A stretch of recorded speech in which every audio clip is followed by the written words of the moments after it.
Tak čaute, vás vítam pri ďalšom natáčaní mojej vesničky.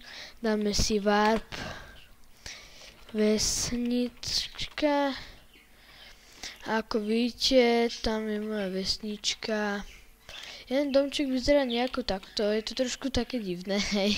Ale či to je vesnička, 0 píše, nevidíte to, ale toto je vesnička Durdur a Jailbreak 2001. Ukážeme si iba vesničky, nepôjdeme dovnútra. Toto vesnička vyzerá nejako takto. Potom keď pôjdeme ďalej po chodníku, dostaneme sa k ďalšej vesničke, ktorá vyzerá nejako takto. A keď pôjdeme ešte ďalej, dostaneme sa k takejto vesničke. Áno, za ňou je ešte jedna vesnička. Všetky vyzerajú znútra rovnako. A takto v bedni môže byť buď niečo alebo nič. Všetky až na jednu majú trávnik. A keď chcete... Počkajte, tak to mi volá. A keď chcete... No už mi konečne prestali volať.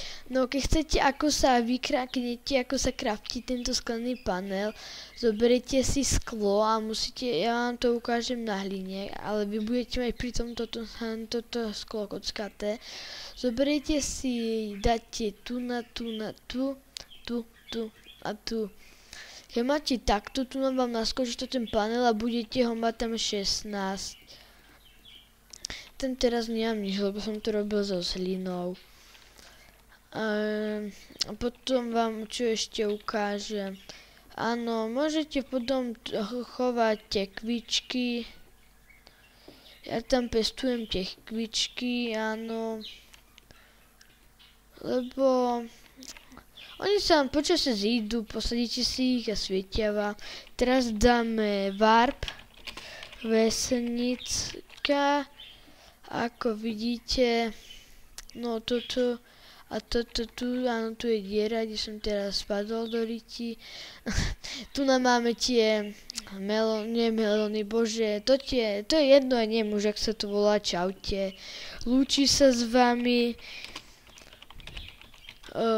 Durdur, počkajte, warp, dáme si vesnicka. Áno, ako vidíte už ten nadpis, neviem prečo mi to blbne, tak ja sa s vami lúčim a prajem príjemné počúvanie, čaute.